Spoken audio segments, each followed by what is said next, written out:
चलिए, complex analysis का एक टॉपिक है लीनियर ट्रांसफॉर्मेशन और एक है बाइलीनियर ट्रांसफॉर्मेशन जिसको मोबिस ट्रांसफॉर्मेशन भी कहते हैं। आज उसके ऊपर चर्चा करते हैं। लीनियर ट्रांसफॉर्मेशन,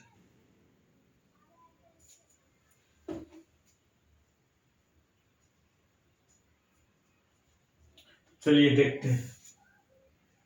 लीनियर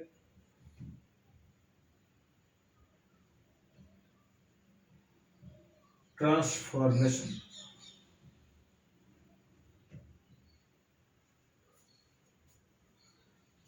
डेफिनेशन देखते हैं क्या होती है। Definition,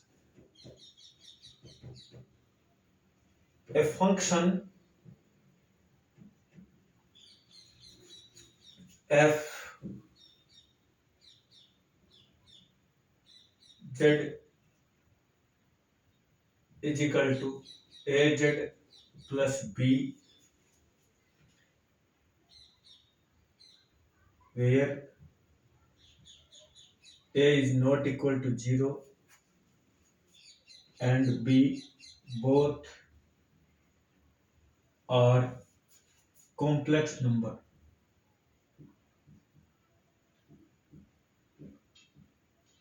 both are complex number. दोनों के दोनों आपके फंक्शन में बोला गया है कि ए और बी आपके दोनों के दोनों क्या होने चाहिए, कॉम्प्लेक्स नंबर होने चाहिए। और दोनों के दोनों कॉम्प्लेक्स नंबर होने के साथ साथ आपके कांस्टेंट है, दोनों कॉम्प्लेक्स है, constant.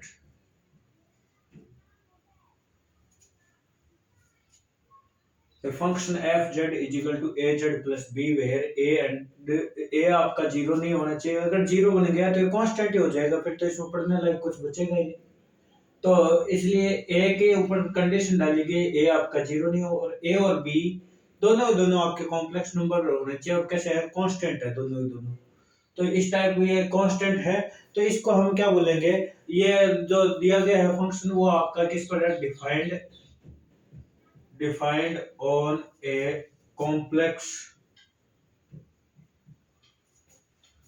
plane is called a linear transformation.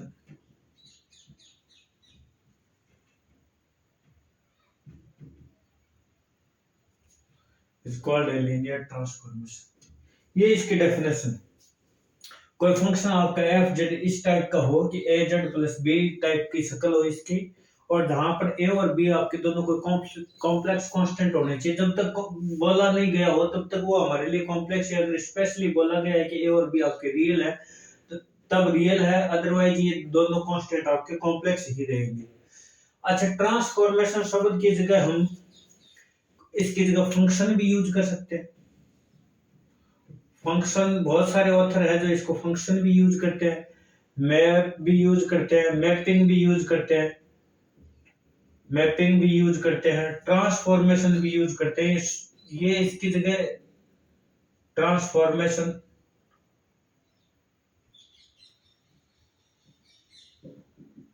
ये सारे जो शब्द आपके वर्ड है इन सब का मीनिंग एक ही है, बट जहां जिसको जैसा सुटेबल होता है हर ऑथर अपने अपने कन्वेंशन के हिसाब से इनको यूज करता है। वर्ड का कोई इफेक्ट नहीं होने वाला, सबका मीनिंग एक ही है। ट्रांसफॉर्मेशन जो है, जैसे हम रियल में पढ़ के आए हैं, रियल में जैसे पढ़ते हैं फंक्शन का एक फंक्शन से दूसरे जैसे इनपुट दे रखा है फंक्शन है और इधर आउटपुट आता है, तो जो भी हम इनपुट देते हैं उसका फंक्शन ने रूप चेंज करके और आउटपुट दे देता है। सेम टू सेम यहाँ पर भी ऐसे ही है, पर यहाँ पर उसको ज्योमेट्रिकली उस रूप में एक साथ दिखा पाना पॉसिबल नहीं होता, क्योंकि रियल में तो हमारे पास एक रियल एक्सिस, दोनों रियल एक्सिस होती है, एक एक्स एक्स होती है और एक वाई एक्सिस होती है। बट जब कॉम्प्लेक्स नंबर को पढ़ रहे होते हैं तो ये रियल एक्सिस और ये इमेजिनरी एक्सिस दोनों एक ही तरफ काम आ गए। जो हम जेड इसको इनपुट देंगे उसमें पूरा का पूरा एक कॉम्प्लेक्स प्लेन ही काम आ गया, पूरा कॉम्प्लेक्स प्लेन यूज हो गया। तो जो आउटपुट निकलेगा उसको रिप्रेजेंट करने के लिए एक प्लेन की कॉपी और चाहिए। इसका मतलब ये है कि जब भी हम कॉम्प्लेक्स ट्रांसफॉर्मेशन की बात करेंगे तो हमें प्लेन की दो कॉपी चाहिए। हालांकि इनको एक साथ दिखा पाना तो वैसे भी पॉसिबल नहीं होता, क्योंकि हम केवल इसकी ज्योमेट्रिकली प्रॉपर्टी पढ़ने के तौर पर हम कह सकते हैं कि इसके दो प्लेन की कॉपी होंगे तो हम दिखा पाएंगे कि इसको जब ये कॉम्प्लेक्स प्लेन पर जो भी शेप है ये इस शेप पर इसको ट्रांसफॉर्म कर रहा होगा, पर एक्चुअली में उस रूप में एक साथ दोनों को विजुअल देख पाना तो पॉसिबल नहीं है, क्योंकि ये सिचुएशन वैसे है जैसे एक व्यक्ति सपने में सो रहा है और सोए सोए को मान लो कोई उसको कुत्ता काट रहा है, तो दर्द भी हो रहा है वैसे और डर भी लग रहा है, ब्लड भी आया है, पर जब सुबह उठता है तो वो उसको सो करके नहीं दिखा सकता लोगों को। हो सकता है जब वो सो रहा था तो उसको जब डर फील हो रहा था तो उसके शरीर के हाव भाव से सामने जो आसपास लोग थे उनको ये फील हो रहा था कि वाकई में इसको कोई ना कोई सपने में कोई तकलीफ हो रही है। वो तकलीफ हमें फील तो हो रही है पर क्या हो रहा था एक्चुअल में वो हमें नहीं दिख रहा था। वो व्यक्ति जब बताएगा उठ के सपने से कि हाँ मेरे साथ ऐसा हुआ था, हालांकि वो एक्चुअल सिचुएशन दिखा नहीं सकता कि यार ये देखो मेरे को यहाँ कुत्ते ने काटा और ब्लड निकला, क्योंकि वो सपने वाली फीलिंग है। तो सेम टू सेम यहाँ पर, क्योंकि ये इसमें इमेजिन होती है, तो कॉम्प्लेक्स नंबर पढ़ते हैं हमें जिसको जेड बोलते हैं, जेड को जब हम पढ़ते हैं तो इसमें एक्स प्लस आयोटा वाई इस टाइप की इसकी शक्ल होती है। ये जो पार्ट इसको हम क्या बोलते हैं, इमेजिनरी, इमेजिन है, केवल कल्पना है मात्र, यानी कि सपना है एक प्रकार का। सपने वाली चीज को रियल में दिखा नहीं पाते, पर सपने में हो तो रहा ही है। ये नहीं कह सकते कि सपने में उसको कुत्ता ने काटा नहीं होगा या उसको दर्द नहीं होगा, वो सब कुछ उसको फील हुआ है, बस वो रियलिटी और जो सपना है दोनों आपस में कनेक्टेड है, बट दोनों को एक साथ दिखा पाना पॉसिबल नहीं होता। सपना सपने की जगह है, रियल रियलिटी की जगह है। तो यहाँ पर भी हम ऐसे ही देखने वाले हैं कि जो ट्रांसफॉर्मेशन होंगे एक प्लेन से दूसरे प्लेन पर किस प्रकार इनका ट्रांसफॉर्मेशन होंगे वो सब हम पढ़ने वाले हैं। बट दोनों को दो कॉपी चाहिए होंगी प्लेन की पढ़ने के लिए। वहां तो रियल में तो क्या होता था कि केवल इनपुट में एक्स आता था और आउटपुट में वाई आता था, दोनों एक ही प्लेन पर शो हो जाता था कि ये हमने इनपुट दिया और ये आउटपुट आ गया। कोई भी फंक्शन जैसे मान लो F Z is equal F X is equal to x square लिखा होता था, कोई फंक्शन होता था, यहाँ हमने x डाला इसमें तो ये x स्क्वायर करके, और जैसे इसकी शक्ल ये x हमने इनपुट डाला और आउटपुट क्या आया इस टाइप का आ गया। बट कोई ये कहे कि f Z is equal to z square और इसका ग्राफ भी ऐसा ही होगा तो ये पॉसिबल नहीं है, क्योंकि हमने जेड पूरा पूरा क्या डाला है, पूरा प्लेन डाला है। ये जो ऑर्गेन प्लेन होता है वो पूरा पूरा हमने कॉम्प्लेक्स प्लेन इसके अंदर डाल दिया, और रिवर्स में हमें वापस क्या मिला है वो जेड स्क्वायर, वो शो करने के लिए एक प्लेन हमें और चाहिए। तो ये सब बातें हम इसके अंदर डिस्कशन करने वाले हैं। चलिए आगे देखते हैं। इसकी कुछ टाइप्स है, एलटी के कुछ टाइप्स हैं, इसको शॉर्टकट में मैं एलटी बोला करूंगा। एलटी के कुछ टाइप्स हैं उनके ऊपर डिस्कशन कर लेता हूँ। इसके तीन टाइप्स हैं, जो जिसमें पहला आता है आपका ट्रांसलेशन। पहला जो पार्ट है उसको बोलते हैं ट्रांसलेशन, पहला जो पार्ट है उसको बोलते हैं ट्रांसलेशन। और उसकी डेफिनेशन क्या है, z is f Z is equal to Z plus b. यानी कि हुआ क्या कि जो एलटी था उसमें अगर हम ये इस डेफिनेशन ट्रांसलेशन की ये कहता है कि अगर ए आपका जो है इसके ए आपका क्या होना चाहिए, ए आपका 1 होना चाहिए और बी आपका 0 नहीं होना चाहिए, तो ये ट्रांसलेशन है। नहीं तो ये ट्रांसलेशन नहीं होगा, इसमें बी आपका 0 नहीं होना चाहिए तभी पॉसिबल होगा। ए की वैल्यू तो 1 होनी चाहिए और बी आपका 0 ना हो। अगर बी 0 हो गया तो फिर ट्रांसलेशन वाली फीलिंग नहीं आएगी, ट्रांसलेशन होगा ही नहीं, फिर आइडेंटिटी फंक्शन बच जाएगा। F Z is equal to z हो गया तो आइडेंटिटी हो जाएगा, जो डाला वही का वही वापस रिटर्न आ रहा है। तो इससे जो जो ये जो एलटी दे रखा है इसको हम ट्रांसलेशन बोलते हैं। एक कोई एग्जांपल देखते हैं।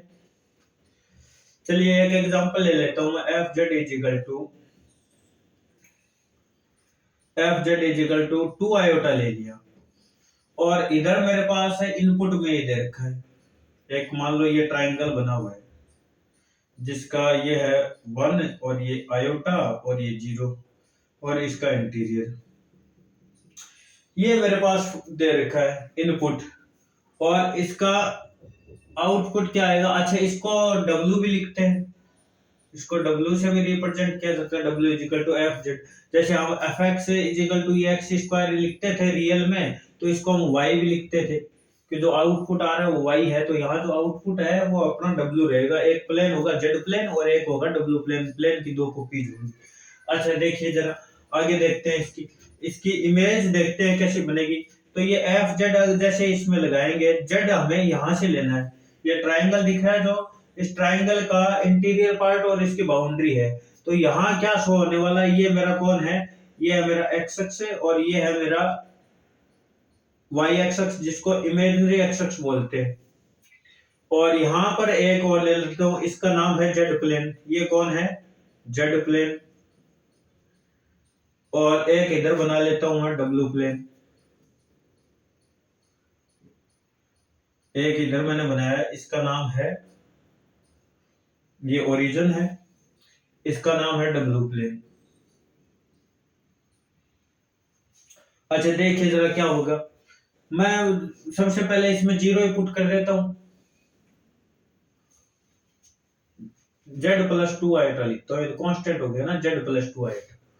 हाँ, बी की जगह मैंने क्या लिया है, टू आइटा। एक मैंने ट्रांसलेशन लिया है Z plus two iota, Z तो अपनी जगह है और बी की वैल्यू मैंने क्या ले लिया, टू आयोटा ले लिया।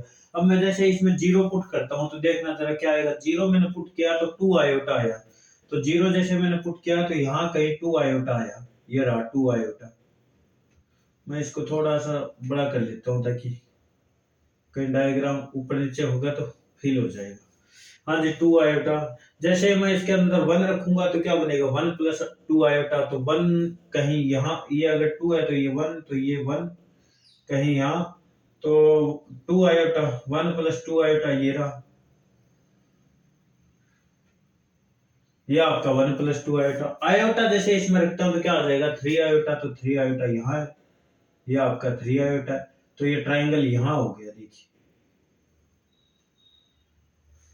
और अब इंटीरियर कोई भी पॉइंट चेक करना है, इंटीरियर इंटीरियर पर ही जाएगा, बाउंड्री बाउंड्री पर है, और इंटीरियर के पॉइंट इंटीरियर पर जाएंगे। ये आपका आ गया वन प्लस टू आयोटा।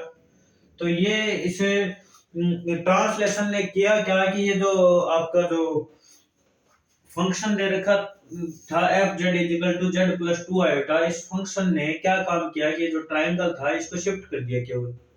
इसकी कोई साइड चेंज नहीं हुई है। इधर वाली साइड इसकी 1 यूनिट थी तो 1 यूनिट यहाँ भी, इधर भी 1 यूनिट है, सेम टू सेम है। केवल इसकी ना शेप चेंज की है ना साइज चेंज की है, केवल इसको क्या किया, ट्रांसलेशन किया, शिफ्ट किया है थोड़ा सा। कितना शिफ्ट किया, टू आयोटा। तो ये जो जहां था इसको टू आयोटा ऊपर शिफ्ट कर दिया इसने। तो ये जो ट्रांसलेशन है वो आपका कोई भी जो शेप होगी उसकी ना साइज चेंज करेगा और ना उसकी शेप चेंज करने वाला है, केवल उसकी लोकेशन चेंज की है। यूं कह सकते हैं कि यहाँ से उठाकर यहाँ पुट कर दिया, थोड़ा सा ऊपर खिसकाया है, ऊपर खिसकाया है।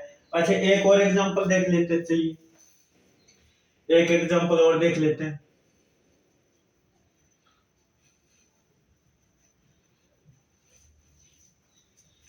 चलिए एक एग्जांपल और चेक करते हैं।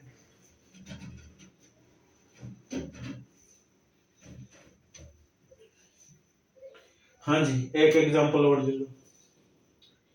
F Z is equal to Z plus one plus two iota, ये ले लिया। और इधर मैं कोई और कोई नया फंक्शन ले लो, ये ले लो,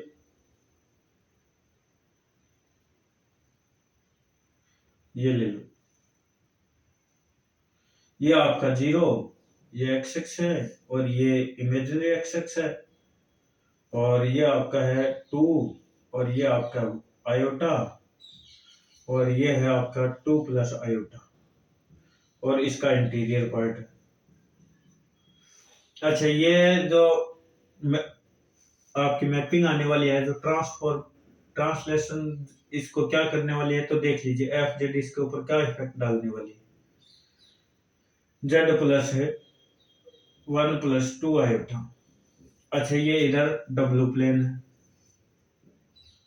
ये डब्ल्यू प्लेन आपका, ये जीरो, ये आपका u और v, इसको जनरली u और v से डिनोट करते हैं, ये आपका डब्ल्यू प्लेन है। ये रियल एक्स और ये imaginary x, same to same ऐसे ये जेड प्लेन है आपका। अब यहाँ से इसमें बाउंड्री को पॉइंट पुट करते हैं, पहले चारों, पहले देखते हैं बाउंड्री कहाँ जा रही है। तो बाउंड्री का अगर जीरो मैंने इसमें उठाकर पुट किया तो कहाँ गया, 1 + 2 आयोटा पर, तो ये रहा जीरो। तो जीरो कहाँ जाएगा, ये 1 और ये 2, तो ये रहा 1 और ये रहा 2, 1 + 2 आयोटा यहाँ आया, ये जीरो। अच्छा 2 कहाँ जा रहा है, 2 इसमें पुट करो जरा जेड की जगह, तो कितना जा रहा है, 3 प्लस है 2 आयोटा, तो ये 3 कहीं यहाँ है, तो 3 + 2 आयोटा, तो ये 2 आयोटा यहाँ रहा, यह आपका 3 + 2 आयोटा।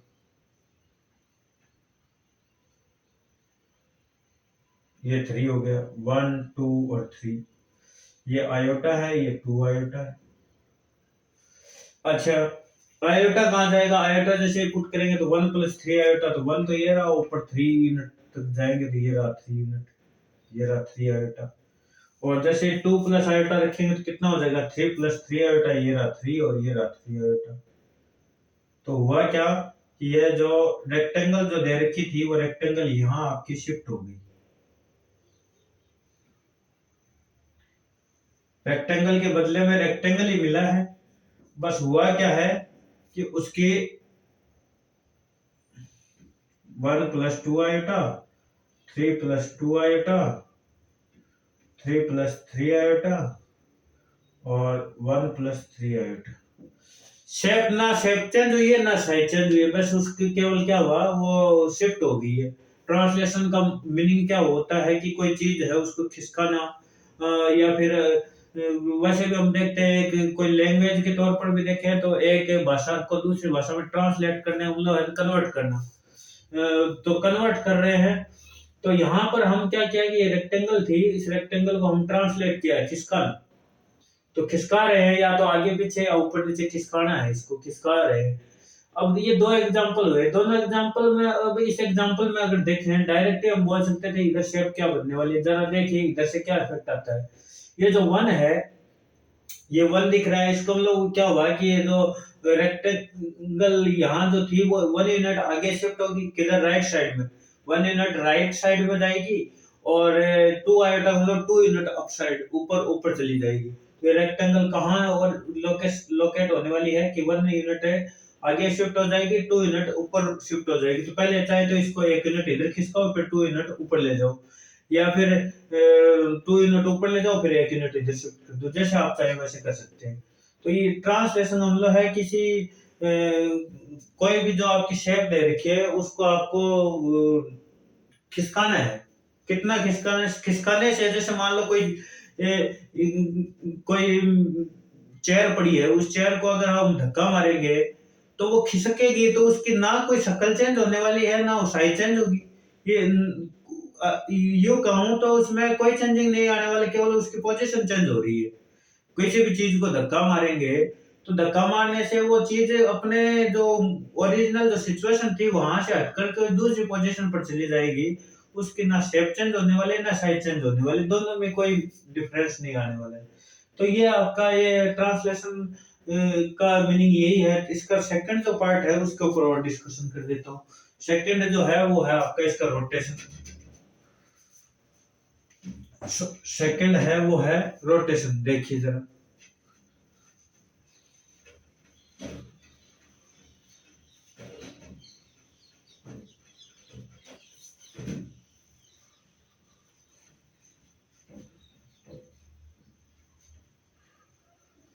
सेकंड जो पार्ट है एलटी का उसका नाम है रोटेशन।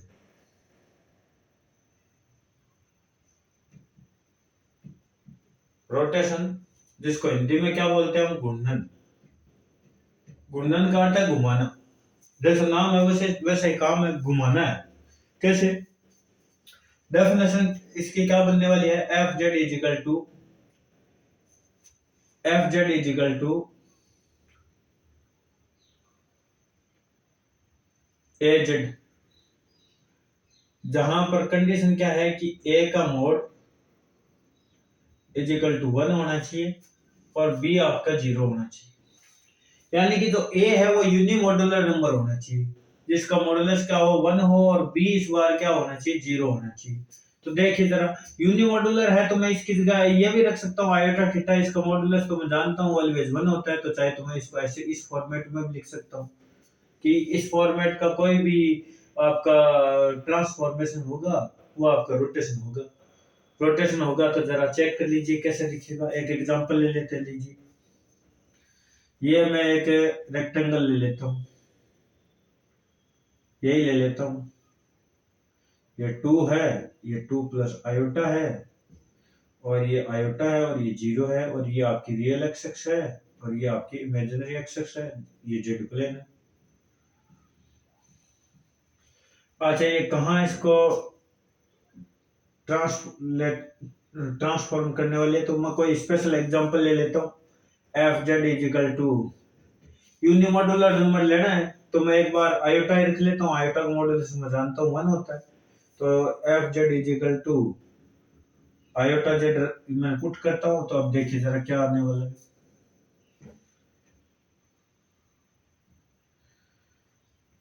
ये आपका रियल एक्सिस और ये आपका इमेजिनरी एक्सिस और ये डब्ल्यू प्लेन। चलिए देखिए, जैसे मैं इसके अंदर आयोटा की जेड की जगह 0 पुट करता हूँ तो ये तो 0 है, तो यानी कि 0 तो 0 पर ही शिफ्ट हुआ है। अच्छा, 2 जैसे मैं रखता हूँ जेड की जगह तो 2 आयोटा, तो 2 आयोटा यहाँ आ गया कहीं, ये रहा आपका 2 आयोटा। अच्छा, 2 आयोटा के बाद इधर देखिए, जैसे मैं आयोटा इसमें पुट करता हूँ तो आयोटा जैसे रखा, आयोटा स्क्वायर कितना हो गया -1, तो ये -1 आ गया। अच्छा, 2 प्लस आयोटा जैसे मैं यहाँ पुट करता हूँ तो पुट करके चेक कर लो, आयोटा इंटू 2 प्लस आयोटा, तो ये कितना हो जाएगा 2 आयोटा, और ये आयोटा स्क्वायर -1, तो -1 प्लस 2 आयोटा, तो -1 प्लस 2 आयोटा, ये पॉइंट यहाँ आएगा, -1 प्लस 2 आयोटा, तो ये रेक्टेंगल ये बनी। तो हुआ क्या, इस रोटेशन ने क्या किया, ये जो रेक्टेंगल थी, इस रेक्टेंगल को पूरी को 90 डिग्री किस डायरेक्शन में, एंटी क्लॉकवाइज, कैसे घुमाया, एंटी क्लॉकवाइज डायरेक्शन में घुमा दिया।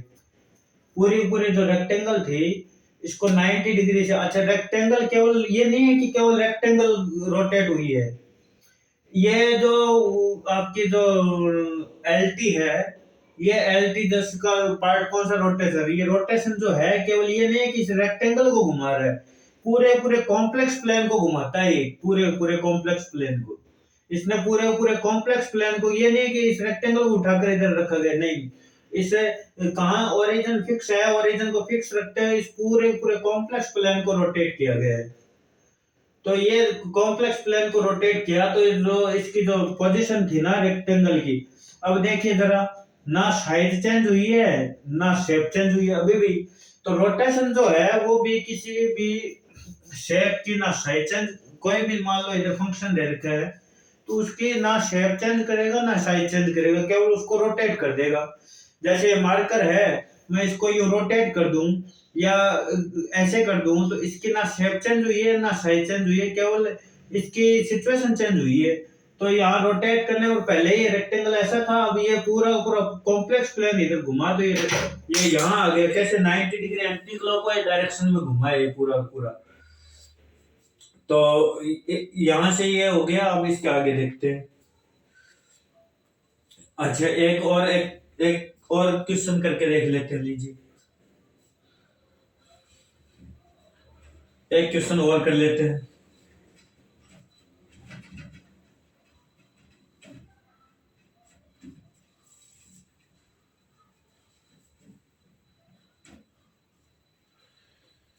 हाँ जी, एक क्वेश्चन और देख लीजिए, f Z is equal to,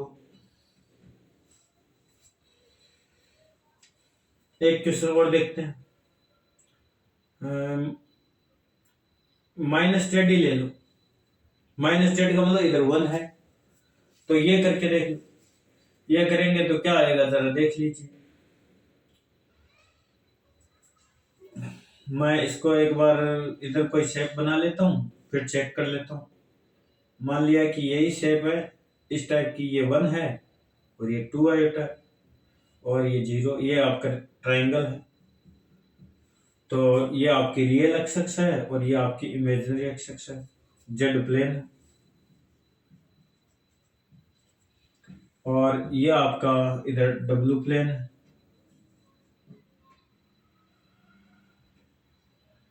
ये आपका यू एफ रियल एक्स और ये इमेजिनरी एक्स और ये आपका डब्ल्यू प्लेन। अच्छा, ये ओरिजिन है। तो ये आपका दे रखा है ट्रांसलेस लीनियर ट्रांसफॉर्मेशन, जिसको हम रोटेशन कह रहे हैं, उसकी डेफिनेशन माइनस जेड लिख देता हूँ। वन तो ऑलरेडी हमें पता है कि वन हर नंबर के साथ प्रोडक्ट में रहता है, तो माइनस जेड है। अब जरा इसको ध्यान से देखिए क्या बनने वाला है। जैसे जीरो पुट करूंगा, जीरो तो जीरो ही है। अच्छा, वन जैसे पुट करूंगा तो कितना आ जाएगा, माइनस वन आ जाएगा। अच्छा, टू आयोटा जैसे इसमें पुट करूंगा तो कितना आ जाएगा, माइनस टू आयोटा आ जाएगा। कितना आ जाएगा, जैसे मैं टू आयोटा इसमें पुट करूंगा तो माइनस का टू आयोटा, वो माइनस टू आयोटा इधर होगा कहीं। तो ये ट्रायंगल यहाँ बन गया। तो ये ट्रायंगल की सिचुएशन होगी। तो ट्रायंगल पहले यहाँ था, अब ये घूम के कहाँ आ गया, यूं घूम के यहाँ आ गया। पहले ये गौर से देखिए जरा, यहाँ ये जैसे ट्रायंगल ये यहाँ गिरेगा तो वन वाला पार्ट यहाँ चला जाएगा।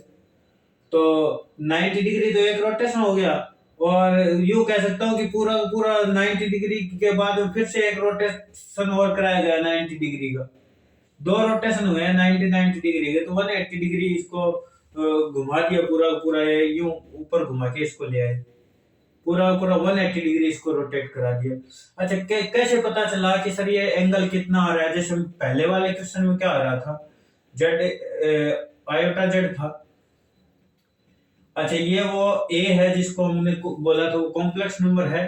तो कॉम्प्लेक्स नंबर है तो थोड़ी देर के लिए मैं इसको बोल देता हूँ, z is equal to iota था। कॉम्प्लेक्स नंबर है तो जेड के इक्वल में लिख सकता हूँ, हालांकि यहाँ जेड है तो यहाँ लिखना समझाने के तौर पर। अच्छा, हम जानते हैं कि z इज इक्वल टू अगर x प्लस आयोटा y होता था तो ये इसका कार्टेशियन फॉर्म था, और एक इसको इस फॉर्मेट में लिखते थे r e की पावर आयोटा थीटा, जहाँ थीटा किसको शो करता था, एंगल को शो करता था।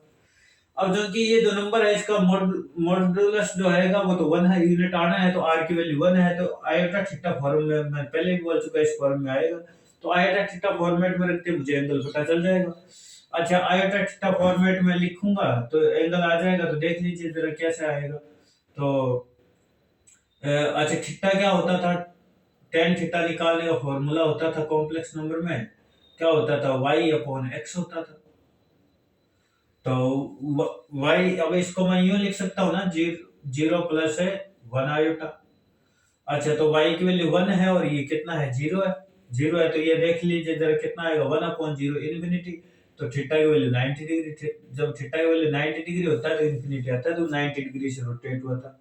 अब जैसे माइनस वन है तो माइनस वन को मैं लिख सकता हूँ इधर से, दूसरे वाले को भी देख लीजिए, जेड की वैल्यू माइनस वन है तो इसको आयोटा जीरो लिख सकता हूँ, आयोटा जीरो, या इसको आयोटा वन लिख लो, आगे पीछे कैसे भी लिख सकते हैं। अच्छा देखिए, ये भी कई बार बच्चों को होता है, सर ये वन इधर लिखेंगे इधर लिखें, जैसे मैं 2x लिखता हूँ और या x2, दोनों बात एक ही है, पर जनरली क्या होता है कि कोई चीज जब हम खरीदते हैं तो उसकी क्वांटिटी हम पहले बोलते हैं, जैसे हम बोलते हैं कि 2 किलो दूध, तो दूध तो बाद में आया है, जो उसकी क्वांटिटी है वो पहले आई है। हालांकि किलो, यूं बोलो कि दूध 2 किलो तो भी वो है नहीं, पर जनरली हम जो यूज करते हैं वो ऐसे यूज करते हैं, 2 किलो दूध, 2 केले, 2 संतरे, 2 टेबल, जो क्वांटिटी है उसको पहले यूज करते हैं, और जो वस्तु है उस वस्तु का नाम बाद में यूज करते हैं। तो जनरली यहाँ पर भी यही होता है कि जो वेरिएबल होता है उसको बाद में यूज करते हैं और कांस्टेंट को पहले। हालांकि आयोटा खुद एक कांस्टेंट है, तो चाहे पहले रखे या बाद में रखे, कई जगह पहले रखना अच्छा दिखता है, कई जगह बाद में रखना, तो इसमें कोई वो कंफ्यूजन वाली बात नहीं है। अच्छा, इसको देख लीजिए जरा क्या है, minus one plus iota zero है, तो यहाँ जैसे इसमें पुट करूंगा तो इसकी वैल्यू कितनी है, जीरो, और इसकी वैल्यू कितनी है, माइनस वन। तो ये जैसे ही जाएगा तो टेन थीटा की वैल्यू कितनी आ रही है, इधर माइनस वन आ रही है, कितनी आ रही है, tan theta is equal to ये आ रहा है आपका जीरो अपॉन माइनस वन, तो ये जीरो ही है। तो 10 ये जीरो तो है, पर देखना इसकी लोकेशन के हिसाब से देखें तो ये जो है ना, ये -1 की सिचुएशन -1 यहाँ है। तो वैसे तो एंगल दिखता है, एंगल हम देखो कॉम्प्लेक्स नंबर जो स्टार्टिंग में पढ़ते हैं, तो कोई नंबर जैसे आयोटा यहाँ था, कितना था आयोटा यहाँ, तो जो रियल एक्सिस के साथ ये एंगल कितना बनाता है वही थीटा होता है। ज्योमेट्रिकल देखे तो यही मीनिंग होता है कि आयोटा लिखा है तो इसका मतलब क्या है सर, ये एंगल है इसका कितना है, पाई/2 है, और मॉडुलस इसका कितना है, 1 है, तो ये इस प्रकार लिखा जा सकता है z = 1 e⁻⁸ अच्छा -1 यहाँ है, तो साफ साफ दिख ही रहा है कि एंगल ये घूम के यहाँ आया, तो कितना डिग्री है, 180 डिग्री है, 180 डिग्री है, तो यहाँ पर भी जीरो दिख रहा है, तो tan 0 डिग्री के कारण भी होता है, 180 के कारण पर हमें दिख रहा है ये इस साइड में है, तो 180 डिग्री आना है, तो 180 डिग्री ये एंगल है इसका। तो ये हुआ क्या कि ये जो ट्रांसफर रोटेशन था, इस रोटेशन ने इस ट्रायंगल को पूरा 180 डिग्री एंटी क्लॉकवाइज डायरेक्शन में रोटेट कर दिया। कितना डिग्री से, 180 डिग्री से, पाई एंगल से इसको रोटेट कर दिया। तो चाहे तो इसको ऐसे भी लिख सकते थे, क्या लिख सकते थे, e⁻⁸ और z, तो भी सेम ही था, कोई इफेक्ट नहीं आने वाला था। इसके बाद जो है वो है मैग्निफिकेशन, जो हम अगले लेक्चर में करेंगे। अभी आज यहीं तक करते हैं, अगले लेक्चर में मैग्निफिकेशन, और फिर इन तीनों का एक शॉर्टकट याद रखने का तरीके के हिसाब से इसकी टेबल जनरेट कर लेते हैं। चलिए, वीडियो अगर अच्छा लगे तो चैनल को सब्सक्राइब भी कर लीजिए, और अपने और जो साथी हैं उनको शेयर भी कर दीजिए, ताकि उनको भी इसका लाभ मिल सके। धन्यवाद।